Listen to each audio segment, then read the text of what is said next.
Wabarakatuh. Mari kita mulai kuliah siang ini dengan baca Al-Fatihah, doa belajar dan tilawah.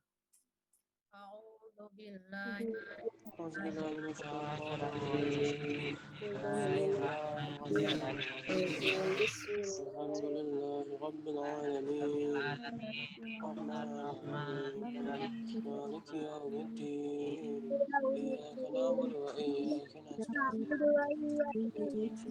nasta'in Shiratal ladzina an'amta 'alaihim ghairil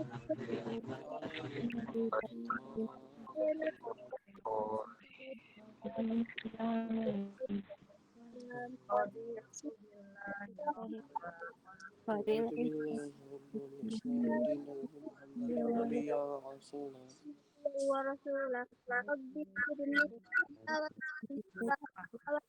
من الصالحين أشهد أن لا إله إلا الله وأشهد أن محمدا رسول الله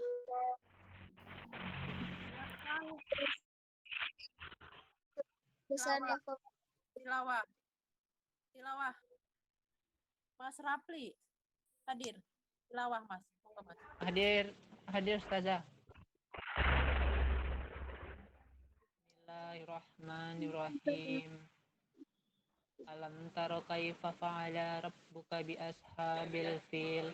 Alam yaj'al kaidahum fi tadlil. Wa arsala alaihim tayran ababil tarmihim bihijaratin min sijil. Faja'alahum ka'asfim ma'kul. Sadaqallahul adzim. Alhamdulillah wassalatu wassalamu ala Rasulillah wa ala alihi washabihi wala haula wala quwwata illa billah. Rabbi shrah li sadri wa yassir li amri wahlul min lisani yafqahu qawli amma ba'du. Alhamdulillahirabbil alamin, siang ini kita bisa bersua kembali dalam keadaan sehat walafiat, tetap semangat untuk tetap belajar untuk mencari kesuksesan hidup baik di dunia dan di akhirat. Nah, siang ini kita akan berbicara materi ini pertemuan ke berapa ya, Mas? Ya, Mbak? Keempat saja. Keempat itu berbicara kitab-kitab. Kemarin udah belum ya? Belum saja. Belum saja. Ya. Malaikat. Al-imanu bi kutubillah.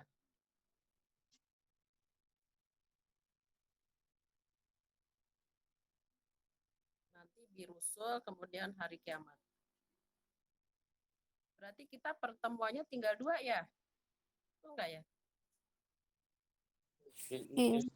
Iya saja. Iya, ya. Oke, saya share dulu biar PowerPoint-nya. Biasa saya sampaikan dulu materinya, kemudian kita akan diskusi setelah itu.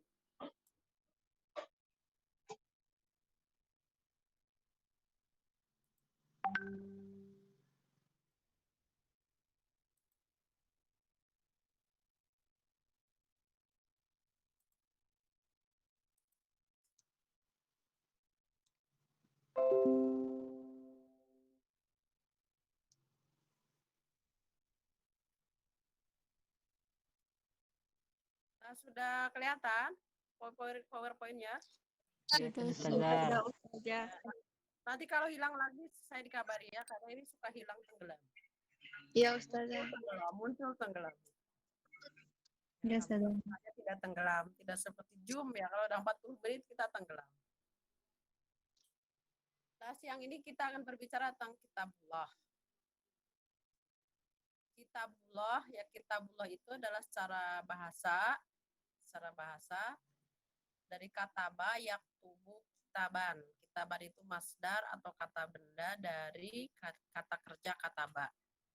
Arti kataba adalah menulis. Kalau kitaban adanya tulisan. Maka Al-Quran ini adalah bentuknya tulisan. Tadi ada Quran di depan saya. Tadi saya baca di ruang depan saya. Bentuknya tulisan. Ada tulisannya berupa huruf-huruf Arab. Nah, kalau Al-Quran. Sementara kutubullah itu jamak. Jamak itu dalam bahasa bahasa Indonesianya kata bendanya banyak, plural kalau dalam bahasa Inggris, bukan singular. Jadi artinya kitab suci yang diturunkan oleh Allah kepada para nabi dan rasulnya. Nah, kitab ini berupa wahyu Allah. In huwa ila wahyu yuha di Al-Quran itu. Tidaklah Al-Quran ini kecuali adalah wahyu dari Allah.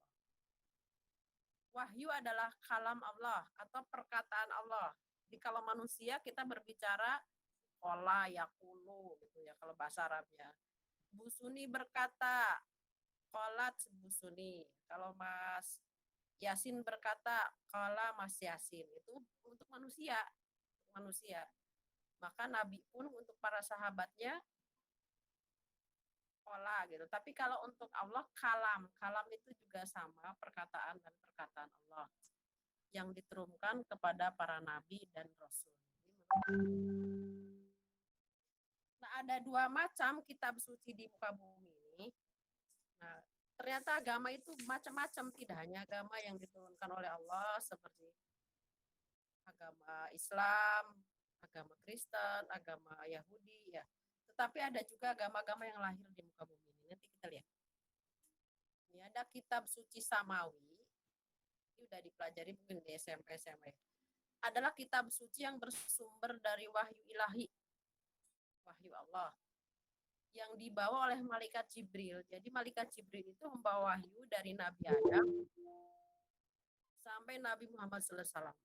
Tugas malaikat Jibril hanya membawa wahyu. Nah, sekarang tugasnya sudah selesai karena nabinya sudah terakhir Nabi Muhammad. Disampaikan kepada Rasul yang dipilih. Ternyata Rasul yang dipilih oleh Allah, saya sedikit cerita tentang Rasul. Besok kita akan berbicara Rasul. Allah itu mengangkat Rasul, pernah dengar kisah Nabi Nuh? Nabi Nuh. Pernah, Ustazah. Nabi Nuh itu kan di dalam surat Nuh, beliau berdakwah selama 950 tahun. Walam yazidu ila firara. Orang-orang yang disuruhnya itu bukannya malah mendengar, malah lari untuk mendengarkan dakwah Nabi Nuh. Makanya umat Nabi Nuh itu sedikit. Kenapa? Karena Nabi Nuh itu miskin dari golongan orang duafa diangkat Nabi. Nggak berhasil. Dakwahnya nggak berhasil karena orang ternyata secara duniawi masih melihat bahwa kedudukan, kebangsawanan, kekayaan itu jadi tolak ukur dimanapun dari zaman dulu sampai sekarang. Maka setelah itu diangkatlah nabi-nabi yang dari golongan kalangan orang-orang bangsawan. Seperti Nabi Ibrahim sendiri dari bangsawan. Nabi Sulaiman sendiri bahkan menjadi raja. Nabi Daud menjadi raja.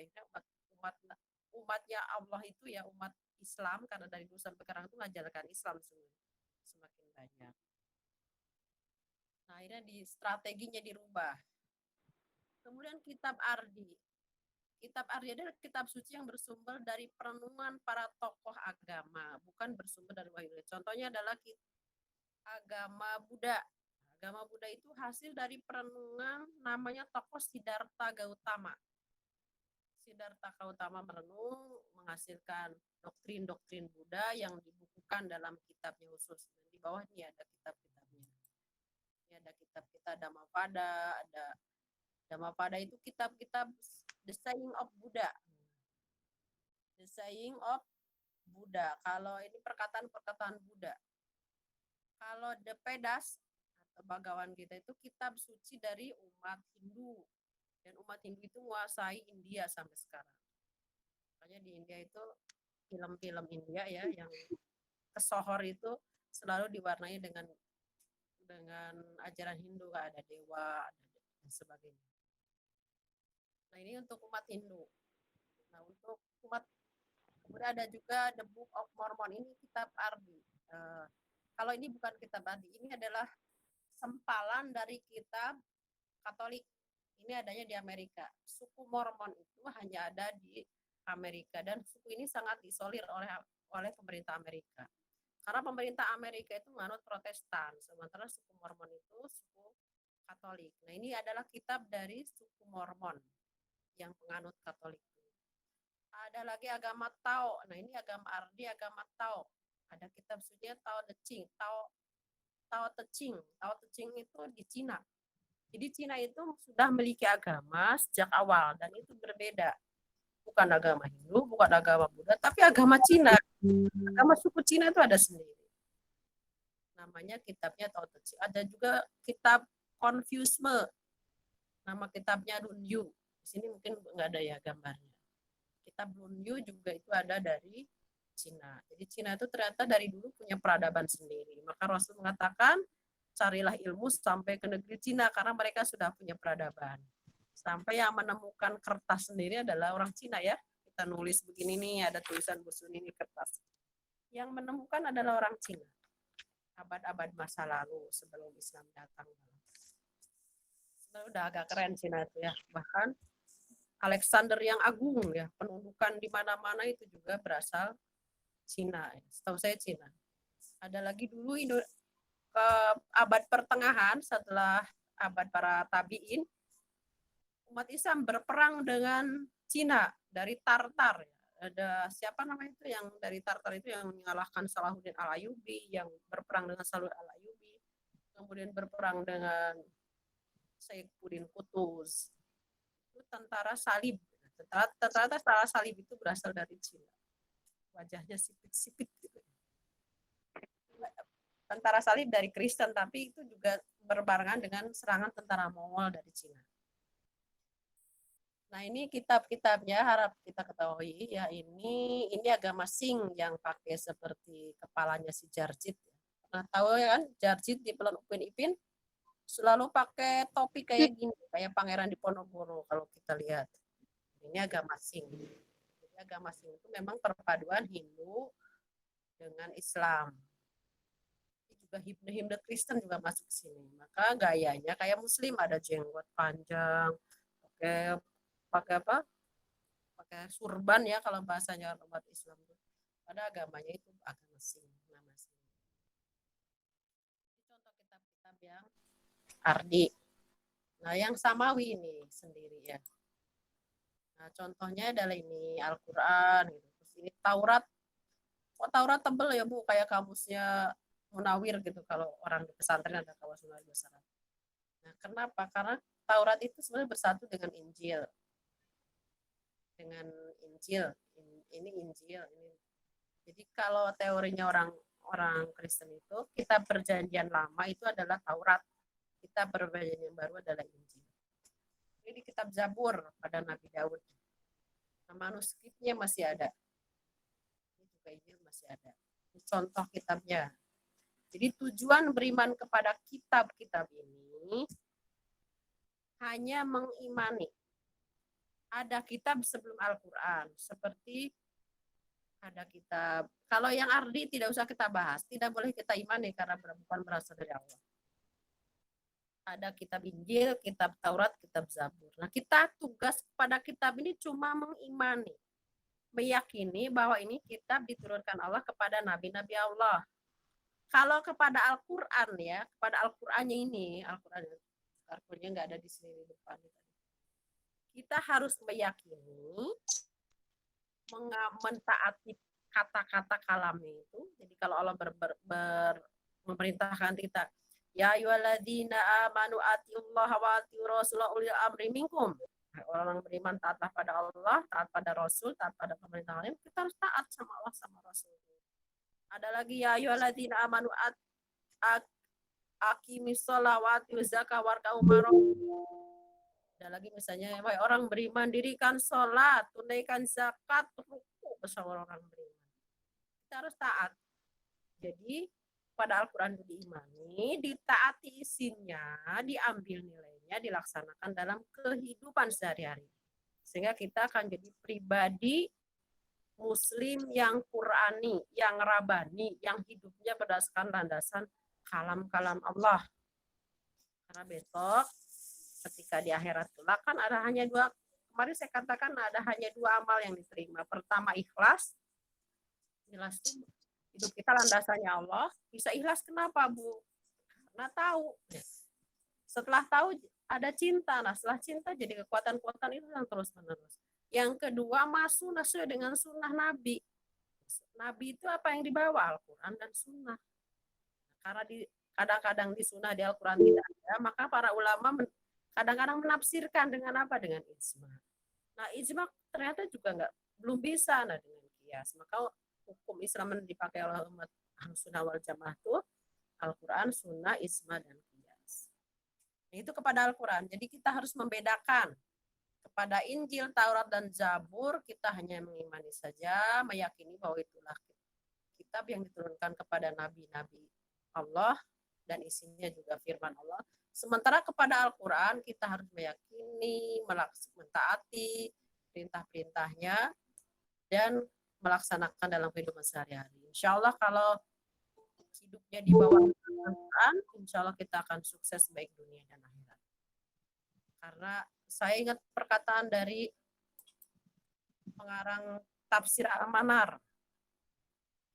Pengarang tafsir Al-Manar itu namanya Muhammad Abduh.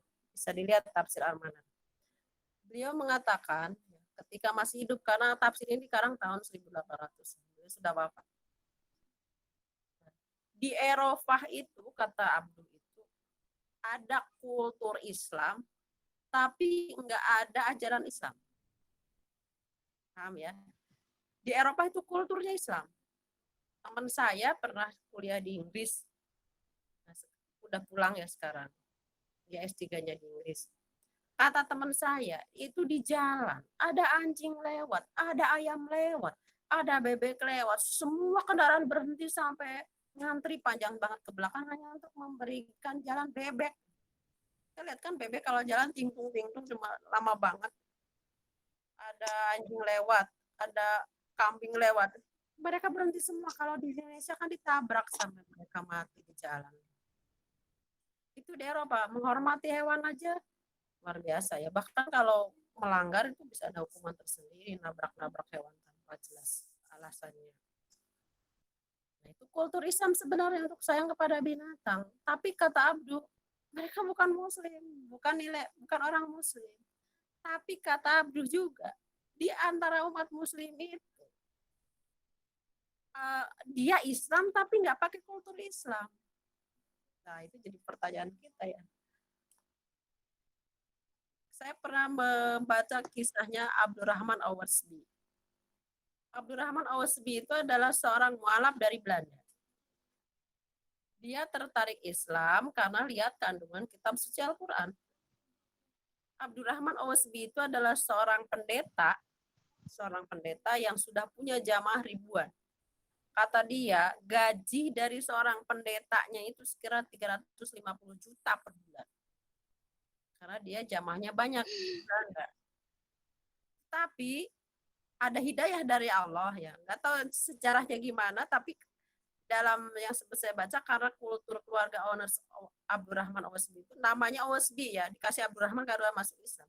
Keluarga Awasbi itu sangat demokratif. Jadi anaknya belajar apa aja boleh, nggak diprotek untuk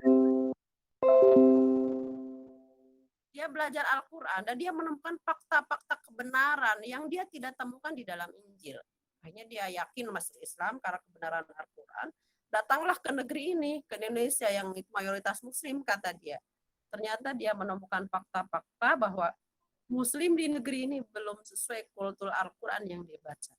Kata dia sempat tercetus, kalau seandainya saya dulu di sini, tercerahkannya gitu ya, bukan karena belajar Quran langsung, mungkin nggak akan masuk Islam, biar gejala-gejala muslim di negeri. Wah, kita jadi tersinggung. Waktu tersinggung tuh tersentuh gitu untuk menjadi muslim yang terbaik di negeri ini. Nah, itu contoh tentang hebatnya Quran ya, dalam mensibgoh atau mencelup pribadi-pribadi jadi pribadi yang hebat. Nah, kita lihat kitab Kitab Zabur. Kitab Zabur diturunkan kepada Nabi siapa? Nabi Daud. Nabi Daud tuh. Daud. Nabi Daud itu siapa? Ada yang tahu? Nabi Daud. Nabi Daud adalah Daud itu bapaknya Nabi Musa alaihissalam. Bapaknya Nabi Musa yang benar. Nabi Musa itu kan nggak jelas bapaknya, mau ketemu Firaun. Ibunya kan melarutkan di sungai. Bapaknya Nabi Sulaiman, Bu. Oh, Nabi Sulaiman, betul ya. Nabi Sulaiman. Jadi Daud itu kan raja, anaknya juga jadi raja. Itu terkenal Nabi Daud tuh karena istrinya banyak. Ada 100 istrinya Nabi Daud. Di antara seluruh Nabi Allah itu kayaknya yang paling banyak istrinya Nabi Daud. 100 orang karena raja. Nah, Nabi Daud ini diberikan kitab oleh Allah namanya Zabur. Zabur itu berasal dari kata Zabara yazburu Zabro, ini dari bahasa Kipti. Tahu Kipti itu di mana? Suku Kipti. Ada yang tahu? Di Yaman. Bukan di Yaman. Daerah Yaman kutub. di mana? Kipti itu di Mesir. suaranya putus. Putus. Suara saya putus-putus nih. Iya, Iya, Ustazah. iya. Iya, Ustazah. Di sini enggak, Us. Udah saja lancar. Bagus, Ustazah. Oh, mungkin itu sinyalnya ya. Ini saya pegangin lah tadi agak jauh. Mungkin sinyalnya santri-santri yang di situ, Us. Iya kali, Ustazah. Ya, yang penting baca itunya, baca PowerPoint-nya kan kelihatan ya.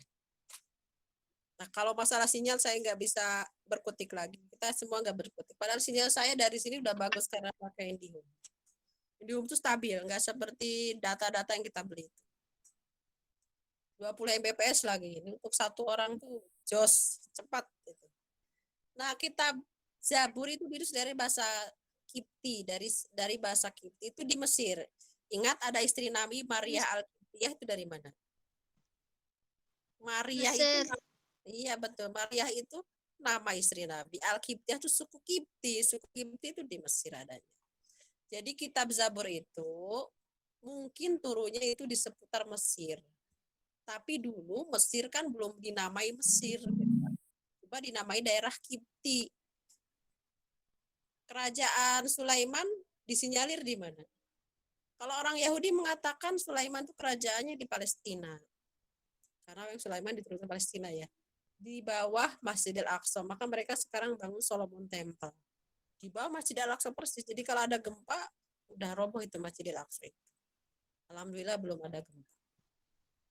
Karena dibongkar tanahnya dijadikan Museum Solomon Temple. Solomon Temple itu adalah museum kerajaan Sulaiman gitu. Kitab Zabur berisi 150 surat menurut Asobuni. Asobuni ditafsir tentang ini juz 1 tentang Al-Baqarah, kan di Al-Baqarah itu ceritanya tentang Yahudi, Bani Israel, Musa gitu. Nah, ini kenapa kok Yahudi Bani Israel? Karena Nabi Daud itu dari raja-raja Yahudi, nabi-nabi Yahudi. Nabi-nabi keturunan Yahudi. Nah, 150 surat. Nah, kitab Zabur dalam bahasa Arab itu namanya Mazmur. Kalau tadi kan bahasa Kipti Zabur itu. Kalau dalam bahasa Arab itu Mazmur. Kalau Mazamur. Kalau sekarang dalam kajian-kajian manuskrip kuno ya tentang kitab-kitab suci, maka akan ditemukan Mazmur. Saya menemukan satu kitab Mazmur ya. Namanya Mazmur Bezalem, PSALM ya. Ada bukunya itu semua hasil riset dari orang-orang luar negeri, rata-rata orang Jerman. Nah, orang Jerman itu salah satunya Profesor Angelnik Kanowitz, sama satunya lagi saya lupa itu, menulis Mazmur 132 itu sama dengan teks redaksinya sama dengan surat Ar-Rahman di awal-awal. Ar-Rahman itu di Mazmur juga ada Ar-Rahman. Nah, sebenarnya karena kitab sucinya memang diturunkan Allah hampir bermiripan, cuma bahasanya beda. Kalau mereka bahasa Kipti, kalau kita bahasa Arab. Kalau menurut Mazmur ya, itu berisi 150 nyanyian disandarkan Nabi Daud dengan mengungkapkan sebuah pengalaman dialami pada masa hidupnya seperti dosa, kejatuhan, pengampunan, sukacita, musuh Allah dan kemuliaannya. Karena memang Nabi Daud itu kan berperang melawan siapa? Ada yang tahu? Ada yang tahu? Nabi Daud itu yang perang fenomenalnya lawan siapa? Maka di sini ada Tentara Jalut, Bu. jadi tentara Jalut. Awalnya kan rajanya Tolut. Tolut itu raja yang terpilih orang-orang Yahudi atas ilham dari Allah lewat nabinya mereka. Nah, ternyata Tolut itu hanyalah seorang anak petani dan kemudian menjadi raja karena kebijaksanaannya. Nah, Nabi Daud ikut dalam pasukan Tolut dan bisa mengalahkan Jalut yang tidak bisa ada orang lain karena badannya kokoh, paling besar, pokoknya semua orang dipukul aja langsung mati. Tapi Nabi Daud bisa mengalahkan lewat ketepel ya, satu batu kecil yang bisa mengenai matanya. Jadi kejatuhannya lewat Nabi Daud. Maka cerita kitab ini juga tentang kemenangannya. Di Al-Quran juga dicantumin, bisa dilihat bagaimana perang Tolut dan Jalut. Nah, ini bentuk kitabnya. Kalau di Al-Quran ini surat An-Nisa ayat 63. Jadi Allah wa ataina kitab Zaburo. Allah memberikan sebuah kitab Zabur kepada Daud. Wa ataina Dawud Jaburo. Kok Dawud Jaburo, Bu? Iya, karena Daud itu objek, Jabur juga objek. Jadi objeknya dua. Kami berikan wa ataina, ini saya ngambil kutipan terakhirnya aja dari surat An-Nisa ini. Wa ataina Dawud Zabur, kami berikan kitab Dawud kepada Jabur kepada Daud. Jadi Al-Quran pun menamainya karena memakai bahasa aslinya dari kitab Zabur. Bukan Mazmur. Mazmur itu terkenalnya sekarang. Ini tentang Zabur. Bisa dipahami ya Zabur ya? Bisa. Kembali sekarang ke Taurat. Kalau Zabur sudah tidak bisa dibahas karena terlalu jauh masanya. Coba Nabi Daud itu masanya panjang ya. Kira-kira pertengahan Nabi itu. Daud, Sulaiman, terus dan sebagainya sampai ke Nabi Muhammad. Anak saya hafal 25 Nabi. Mungkin ada yang hafal nomor berapa Nabi Daud. Nah, tentang Taurat. Nah, sekarang kembali kita belajar Taurat. Kalau di Al-Quran ayat Al-Maidah 44 ini, Inna zalnau Taurata fiha huda wa nur. Nah, ini. Inna sesungguhnya angzalna kami turunkan Taurat. Taurat. Jadi Taurat itu sebuah nama kitab. Dikatakan di Al-Quran juga Taurat. Fiha huda wa nur. Dalamnya ada petunjuk dan cahaya. Kitab ini diputuskan untuk orang-orang Yahudi. Yakumu biha nabiuna ladina aslamu ladina hadu. Nah, Yahudi itu sering dikatakan di Al-Quran itu hadu. Jadi ada hadu, ada Bani Israel ya, di sana itu. Warobaniuna wal akhbaru bimastufi itu cuman keganasan Yahudi ya. Kalau Yahudi yang membunuh para nabinya. Kalau umat Muslim itu, Masya Allah, Nabi Muhammad itu nggak pernah ada rekayasa dari umat Muslim sendiri untuk membunuhnya. Kalau Yahudi itu